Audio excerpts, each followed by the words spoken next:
ଶ୍ରୀ ଶ୍ରୀ ଠାକୁର ଅନୁକୂଳ ଚନ୍ଦ୍ର ହିମାୟତପୁର ଆଶ୍ରମରୁ ଦେଓଘର ଆସିଛନ୍ତି। ସେହି ସମୟରେ କେତୋଟି ନୂଆ ଘର ତିଆରି ହୋଇଛି।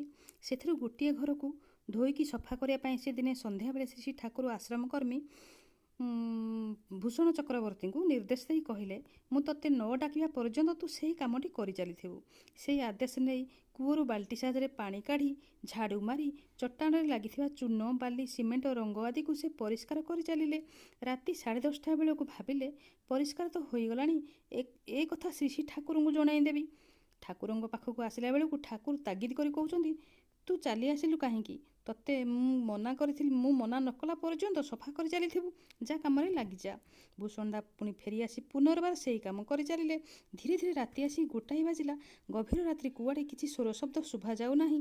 କେବଳ ମାତ୍ର ଶୁଭୁଛି କୂଅରୁ ଜଳ କାଢ଼ିବା, ଝାଡ଼ୁ ମାରି ସଫା କରିବାର ଶବ୍ଦ। ଭୂଷଣଦାଙ୍କ ଦେହରେ ପ୍ରବଳ କଷ୍ଟ।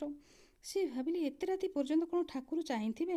ଯାଏ ଆଉ ଥରେ ପଚାରି ଆସେ, ଘରକୁ ଯିବି ନା କ'ଣ? ଏଇଆ ଭାବି ସେ ଧୀରେ ଧୀରେ ଆସି ଠାକୁର ବାଡ଼ିରେ ପହଞ୍ଚିଲା ବେଳକୁ ଦେଖିଲେ ଚାରିଆଡ଼ ଅନ୍ଧାର। ପ୍ରାଙ୍ଗଣରେ ଗୋଟିଏ ଛୋଟିଆ ଛାଉଣି ତଳେ ଶୋଇପଡ଼ିଛନ୍ତି ଠାକୁର। ତାଙ୍କ ସେବକ ବଙ୍କିମରାୟ ଭୂଷଣଦାଙ୍କୁ ଧୀର ସ୍ୱରରେ କହୁଛନ୍ତି, ଏଇମାତ୍ର ଠାକୁର ନିଦରେ ଶୋଇଛନ୍ତି। ଶୋଇବା ଆଗରୁ କହିଛନ୍ତି, ଭୂଷଣ ଆସିଲେ ତାକୁ କହିଦେବ ସେ ଘରକୁ ଚାଲିଯିବ। ଏ କଥା ଶୁଣିବା ମାତ୍ରେ ଭୂଷଣଦାଙ୍କ ମନରେ ସୃଷ୍ଟି ହେଲା ଭୀଷଣ ବିରକ୍ତି ଭାବ। ସେ ନିଜେ ଖାଇ ପିଇ ଆରାମରେ ଶୋଇଛନ୍ତି। ମୁଁ ଯଦି ଆସି ପଚାରି ନଥାନ୍ତି, ତାହେଲେ କ'ଣ ରାତି ସାରା ଏହି ହାଡ଼ଭଙ୍ଗା କାମ କରି ଚାଲିଥାନ୍ତି ସକାଳ ପର୍ଯ୍ୟନ୍ତ? ନିଦ୍ରା ଯିବା ଆଗରୁ ତ ଖବର ପଠାଇ ପାରିଥାନ୍ତେ। ଏହିପରି ଭାବି ଭାବି ସେ କ'ଣ କଲେ, ନିଜ ଘରକୁ ପ୍ରବେଶ କଲେ। ହାତ ମୁହଁ ଧୋଇ ଜାମାପଟା ଖୋଲି ଭାତ ଖାଇ ବସିଲେ।